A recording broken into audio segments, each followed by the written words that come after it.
gosh, I'm really tired and sad. I could watch something nostalgic. Oh, Winx Club? Wow, I haven't watched this show since 2007, but I remember that was really good. I was wondering if you'd like to be my forever girlfriend. Oh no. So, about a month ago, a trailer for the Minecraft movie was released, and it of course was received very well and there were no issues whatsoever. And believe it or not, but while looking at the burning, flaming mess of what could have been a great film, I thought of an over 20-year-old animated series. A series that took the world over by storm, selling billions of dollars worth of merchandise, and a series that faded into obscurity, only to from time to time be brought back into the spotlight for mockery. And now, with the release of the new reboot on the horizon, I thought that it was about time we talk about Winx Club, and how the series was butchered into something unrecognizable, and why it will happen again. My name is Juno, your local Mothman. Welcome to my channel where we discuss art, the internet and entertainment. And in this series, we try to dive deep into beloved yet forgotten media of the past, and try to figure out what went right and what went terribly wrong. In the last video about Ever After High, which will be linked down in the description if you want to watch it, there was a clear villain of our story. The Mickey Mouse overlords themselves, Disney. And do not worry, Disney does make an appearance in this story as well. But this time, another major production company has spectacularly failed its audience, Nickelodeon. And what's even more concerning is that I believe the decisions that ultimately sabotaged Winx Club and caused it to crash and burn were, in my view, entirely intentional, and they'll 100% be repeated. But for all of this to make sense to you, we need to talk about how Winx Club came to be and why it was so beloved. So relax, grab a snack, subscribe to help me reach 20k subscribers, and let's go back in time to the small town of Loreto, Italy. It's the year 2004 and it's Eugenio Straffi's last chance. For the past 9 years, he and his studio Rainbow have been collecting funds and releasing small-scale projects, all in order to fund their new, huge project. This will be a grand test, with livelihoods on the line, on whether or not Eugenio was right. Right about what, you may ask? Right about the state of the market at the time. You see, what Eugenio noticed was that there was a distinctive lack of female characters on TV, especially TV animation. There were many shows about male characters going on adventures and solving problems, but there were no supporting female characters, not to mention main female characters. And with that realization, Eugenio saw the potential that a show like that could have. But he knew that in order to succeed, he needed to play his cards right. Rainbow needed to be creative. So he poured all the money the studio had into a pilot called Magic Bloom and screen tested it, and the reactions were lukewarm. None of the kids seemed to be excited about the show. Eugenio describes this as the darkest moment of his life. But he decided to try again. He scrapped the pilot and brought abroad fashion designer Simone Borselli to update the look of the series and characters, and to give them a distinctive feel the young female audience would like. The team invested significant effort into crafting elaborate fight scenes to attract young boys as well. But the central sentiment guiding the series along was the question: how does it feel to be a teenage girl coming of age? After the bust of the pilot and over 100,000 euros lost, this was Rainbow's last shot. And on 28th of January 2004, the first episode of Winx Club, An Unexpected Event, went live on Rai 2. and it was a smashing success, garnering almost 50% of the viewership for the 4 to 14 demographic. Soon countries all over Europe, such as France, Russia and Sweden, got rights to dub and distribute the series on their own channels. But how did that happen? Around 2004, the competition was steep. Giants such as Nickelodeon, Cartoon Network and Disney had the world of child and teen entertainment in their palm. How did a show from a small Italian studio capture so many hearts across the globe? Well, many believe it's due to the beautiful animation. I'm not actually joking, the animation is part of it, but we'll get to that later.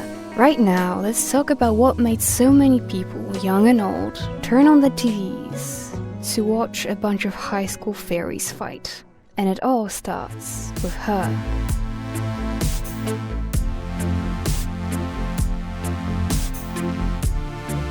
This is Bloom. She's an adoptee living an average life until one day she discovers she has magic powers and is whisked away to a magical school. Actually, the series is brimming with original concepts and unconventional twists. The setting is really cool, a literal magical universe where there are many different worlds. The lines between fantasy and technology are blurred, giving the series that sci-fi feel. And this background perfectly complements the Winx members. Part of it is in the visuals. I mean, look at these outfits. They are amazing and distinctive and completely fit the aesthetics of the show. And so does the representation. For the early 2000s, this cartoon had incredible representation, with Flora, Musa, and later introduced Aisha or Layla, the name depending on which language you've watched the show in. And all of that was elevated by incredible writing. These weren't simply girl A but black, girl A but blonde, etc. These girls all had distinctive personalities and struggles that were really well fleshed out. Bloom has a heart of gold and is always ready to stop whatever she's doing to help others, because she cannot face her own struggles, which she is constantly trying to run away from. Tekna is incredibly intelligent, but because of that she rationalizes her emotions and struggles with expressing them. Stella is always cheerful and a bit of a ditz, but that's because she was raised to never express any dark feelings she may have. Musa is devoted to her music, oftenly locking herself away to practice her craft. But that's because she is a very closed-off person after experiencing her mother's death and her father's later breakdown. Flora is a kind, soft-spoken nature lover that sadly is much too mature for her age, and because of that, she has a tendency to take agency away from those that she loves because she believes that's what is the best for them. God, no wonder she was my favorite growing up. Aisha is incredibly caring and reliable but fierce. She has a tendency to hold grudges and isn't all that great at social interactions because she was completely isolated as a child. And this wonderful cast of characters don't just happen to be the chosen ones. They choose to be the heroes. They get into the situations they do because they want to help. The soundtrack was also incredible and the lyricism was also so good. The storylines through the 3 seasons Rainbow produced themselves were all incredibly engaging and interesting. I mean, season 1 ends with a literal war, and Winx Club had this incredibly rare trait where season 1 was okay, season 2 was good, and then season 3 was incredible. The wonderful designs, world building, cool story mechanics, and the characters, as well as the depth, the darker themes, the oftenly suggestive humor, all of those were merits of the show, and the reviews and ratings reflected the many good qualities of the show. Well, all except for the ratings in English-speaking territories, where both ratings and reviews were much lower. Let's talk about 4Kids Entertainment.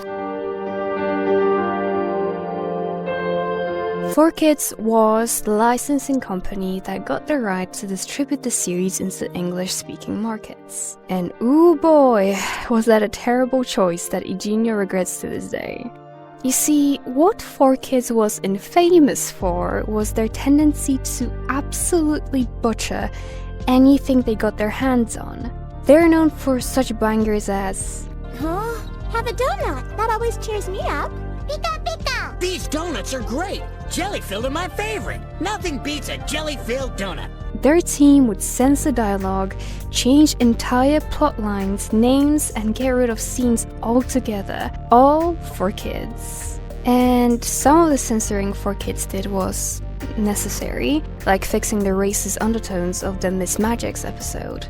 But others, not so much. The 4Kids dub was cheesy and fun and the VAs popped off. But watching the 4Kids version feels like watching a parody of Winx Club. You have these serious moments in the OG series that are either completely cut or changed beyond recognition. Like the scenes with one of the series' villain, Lord Darkar, that in the original was pretty terrifying, but in the 4Kids version... Look, it's a bird. No, it's a man. No, it's Lord Darkar. And they also changed the context of Bloom getting kidnapped by him to be romantic. So, in 4Kids universe, scary bad guy bad. God forbid the villain is threatening in any way, but quirky bad guy kidnapping, brainwashing, and later deciding to keep ownership over a 16-year-old is okay?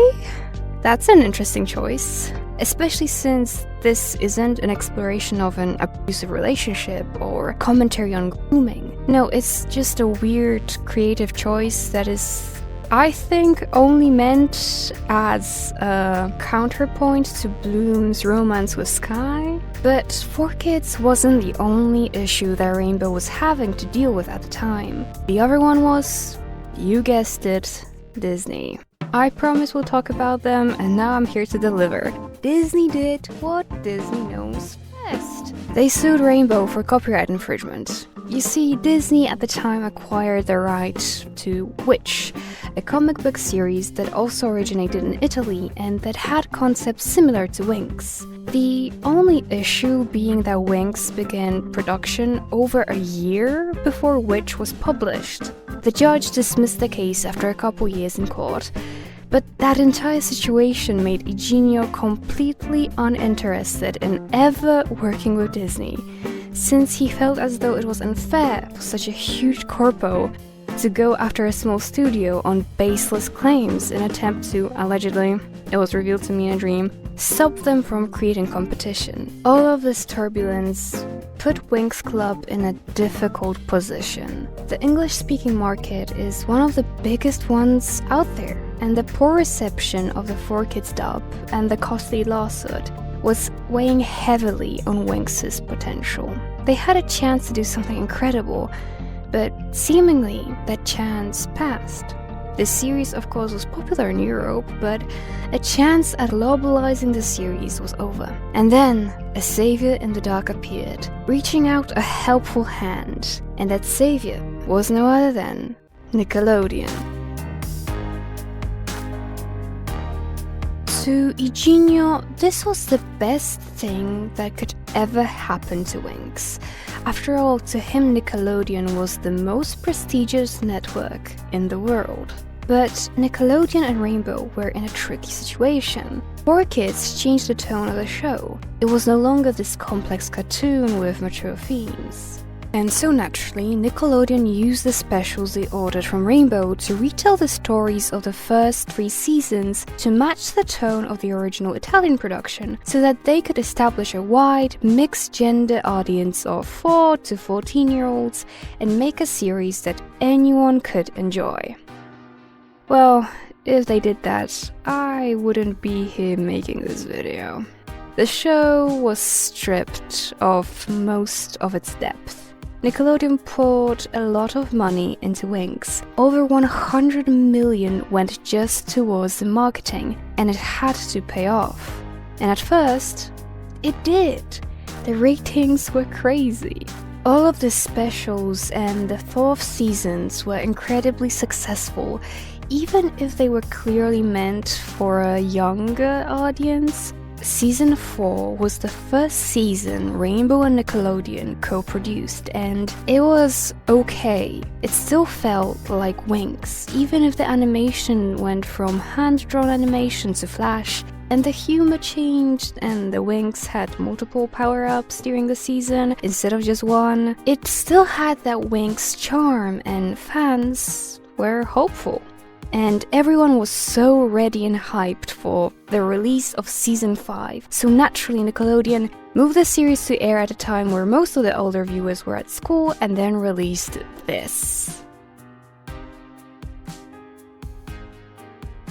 And instead of airing the rest of the episodes on Nickelodeon, they moved the release to their website and then moved the show to Nick Jr. But why? Imagine you're watching Steven Universe or Adventure Time, and suddenly, after the first couple of seasons that were great, that left you wanting more and made you fall in love with the characters, you excitedly go to watch the new season. You click on the first episode, and it's just Cocomelon baby sensory videos on loop. That's how it felt to watch Winx Season 5. I remember that as a kid, I watched a bit of one of the episodes and then went to watch a nature documentary on newly discovered insects in Papua New Guinea, since that was more interesting to me than Season 5 of Winx. Many fans believe that Season 4 and the death of Naboo, Aisha's love interest, was the death of Winx as we knew it. Season 4 was already a transition period into a show for a much younger audience, but Season 5 took the plunge and decided to completely change directions. Before, the show tackled a bunch of darker topics such as death, abusive relationships, genocide, terrorism, grooming, parental loss, and much more. But now, Season 5 retconned any and all character development, moving the Winx girls back to high school, which they graduated in Season 3. The show was sanitized of all of its depth. Many different plot elements were introduced solely to sell toys, and the series was much cheaper looking too. Listen, I don't hate Flash animation. It can be good and be used effectively. And that's the key word, effectively. Nick gave us a glimmer of what it could have been with the transformations, but outside of that, the show looked completely emotionless. Traditional animation used before afforded the show fluid movement, expressiveness, etc. That is very, very difficult and time-consuming to do in Flash, and therefore it becomes the antithesis to why Flash is used in the first place. And the downgrade of character design represented the issue of character writing. Now, Bloom was a cool girl. She was a badass, but impulsive, because girls are impulsive sometimes. Tekna was... wait, who's Tekna? I don't remember her doing anything outside of being an annoying nerd. Oh well. Stella was self-censored. All she cared about is her looks and clothes, because girls love clothes. Musa doesn't sell toys, so who cares? Flora was a hippie that can't put a logical sentence together. Aisha doesn't matter, and even though this season was underwater and Aisha has water powers, Bloom matters more because she sells more toys, so Aisha can just stand in a corner and look pretty. Nobody escaped the axe. Not the main cast, not the love interests, not even the villains.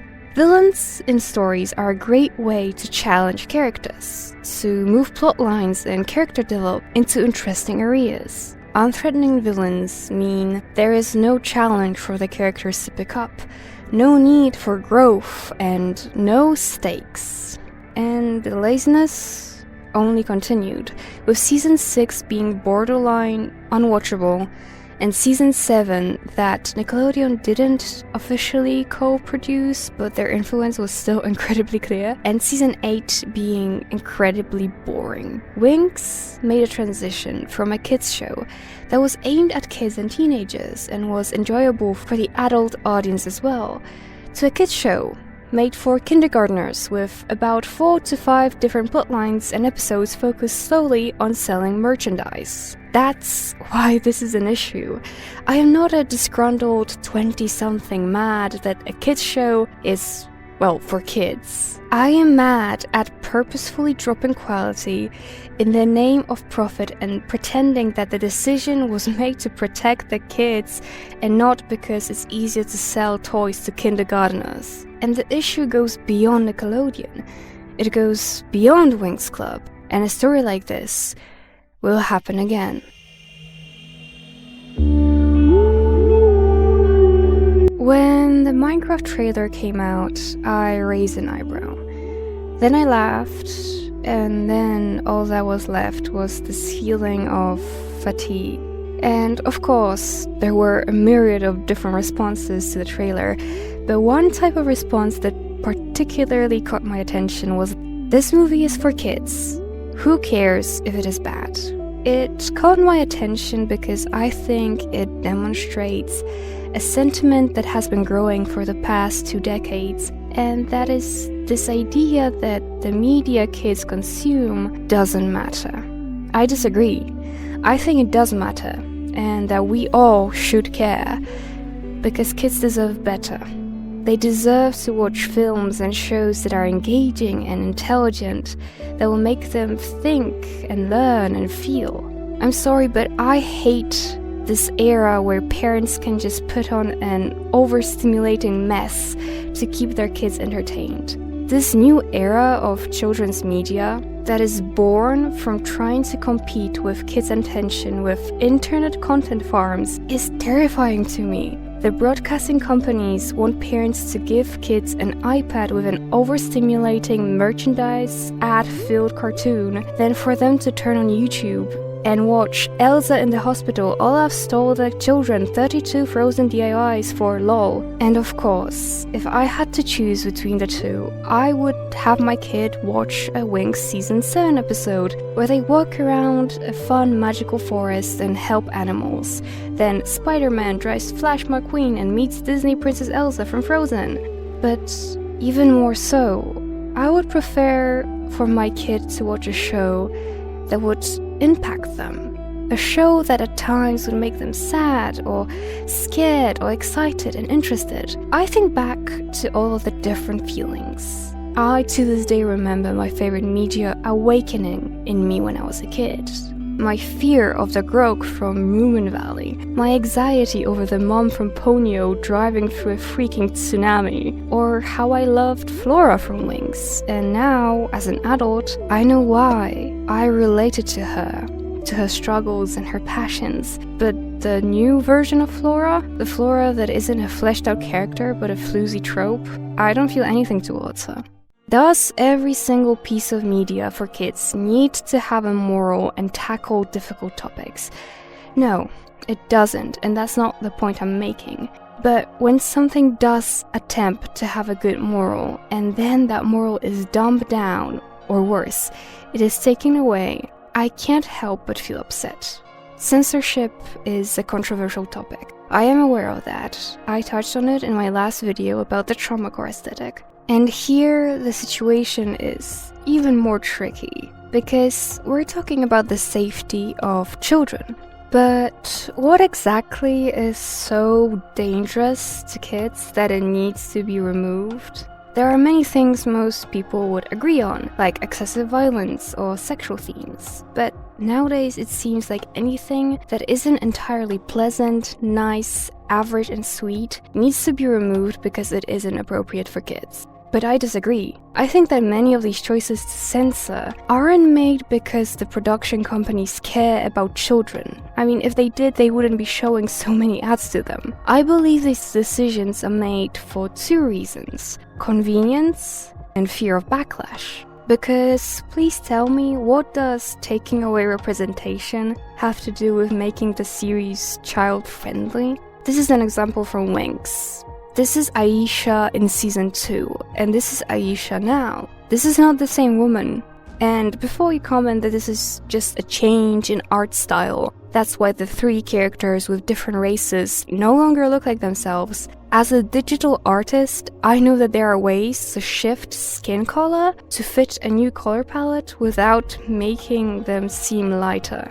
This kind of weird censorship has been happening more and more. Series like Old House are getting cancelled and replaced with subpar shows. Kids shows are being bombarded with angry parents for showing diversity or making their kids cry. But if the only point of kid media is to entertain and sell merchandise, then what difference there is in putting on a cartoon or turning on a Ryan's World toy review? I think it's so stupid to try to protect kids from any negative emotion. It's impossible. Even the most sheltered of children will have to, at a certain point, deal with grief, disappointment, and despair. So let your characters fail. Let them be scared. Let them experience hard things. I think that there's this belief that exposing kids to uncomfortable or difficult feelings is inherently wrong, that it is dangerous. And sure, in real life, no child should be scared about an upcoming apocalypse or something like that. But this is in real life. This is a specifically curated child media. There's no danger of exposing children to the feeling of disappointment if your character fails. There seems to be a trend in softening messages and coddling children with the media they consume, and that trend is dangerous and stupefying in my opinion. And it leads to lackluster and uninteresting media. I worry for this new generation of kids. In this age where profit goes above all else, I worry for all the creators of incredible shows that are original and fun and creative that keep getting cancelled and then removed from streaming platforms until there is no legal way to watch them anymore. In the end, Winx Club got stripped from all that made it special. The character writing, the drama, the threatening villains, the character design and art style. And what was left was a bare bone concept that was profitable enough to keep it on air for 20 years. But not for Winx to be the show it could have been. Now that the Winx reboot is near, and the trailer actually looks really good, I'm excited about the series. It looks like a lot of effort went into it, and I can only hope that they will stick to their guns and make a fun show that isn't there only to sell merch. But what do you think? Do you miss the old Winx? And hey, if you would like to support me, please consider subscribing. I really want to reach that 20k. And check out my Patreon. For just $1.50, you can get a bunch of other free content from art, time-lapses, weekly updates and discussions. Let me know what other media you are nostalgic towards that you would like me to cover. And until I make that video, you can watch this video, which I worked really hard on. And until next time, bye bye!